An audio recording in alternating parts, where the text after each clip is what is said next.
জায়গা থেকে আমাদের ফোন দিল, আমরা ঘাটেই ছিলাম। ঘাটে মানে কিছু মানুষ লুট করতেছিল, লুট করার কারণে আমরা কিছু যারা আছি বন্ধুবান্ধব সবাই যাওয়ার পরে ওই লঞ্চে যারা যারা ছিল আমাদের পরিচিত, আমরা সবাইকে বের করে দিতে আসি যাতে কিছু না করে।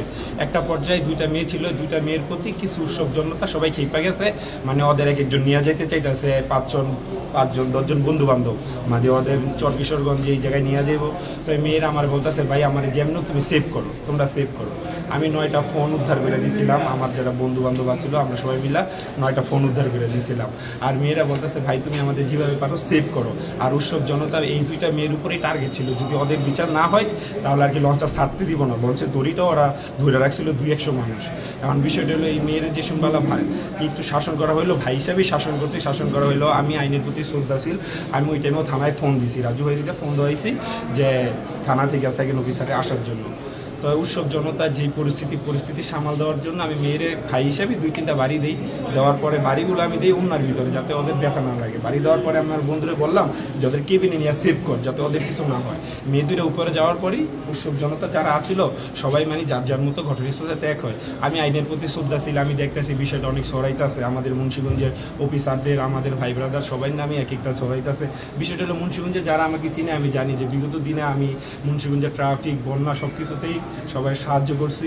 আর মুক্তারপুরের ঘটনা, থাইয়া হাসপাতালের ঘটনা, আমি সব কিছুতেই চাইছি যে মুন্সিগঞ্জ সুন্দরভাবে থাকুক, আমরা আমার বন্ধু বান্ধব। কিন্তু বিষয়টা আমি চাই না যে আমি আইনের প্রতি শ্রদ্ধাশীল, আমি নিজে এসপি অফিসে গেছি, আমাদের বন্ধুদের বলছি আমি থাকি, যদি আমার কোনো মামলা হয় কিছু হয় আমি আমার মতো আইন যে ব্যবস্থা নিব, আমি আইনের প্রতি শ্রদ্ধাশীল। আমি ওদের বলছি যে কোনো কিছু করার দরকার নেই। আপনি অনুতপ্ত কিনা, ক্ষমাপ্রার্থী কিনা?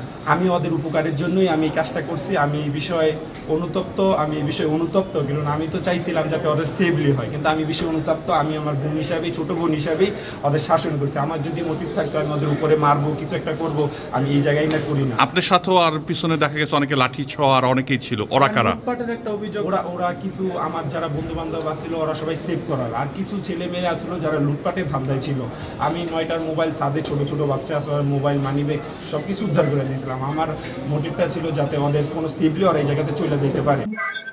গতকাল সন্ধ্যা 7টা সাড়ে 7টার দিকে একটা লঞ্চ এমভি ক্যাপ্টেন 300 থেকে 350 যাত্রী নিয়ে এই লঞ্চটা আসে মুক্তারপুর ঘাটে। এখান থেকে কয়েকজন লোক নামে, যারা তাদেরকে দেখে কিছুটা বেসামাল মনে হচ্ছিল, এই জন্য স্থানীয় লোকজন তাদেরকে প্রতিহত করার জন্য তাদের সাথে কথা বলে মনে হলো তাদের যে লঞ্চে কিছু অসামাজিক কার্যকলাপ হয়তো হচ্ছে। স্থানীয় লোকজন ওই লঞ্চে ঢুকতে যায়, এই সময় লঞ্চের লোকজন তাদের বাধা দেয়। তখন স্থানীয় উত্তেজিত জনতা এবং লঞ্চের লোকজনের মধ্যে মারামারির ঘটনা ঘটে। এই সময় কয়েকজন মেয়ে ছিল, এই মেয়েদেরকেও স্থানীয় কয়েকটা ছেলে এরা মারধর করে।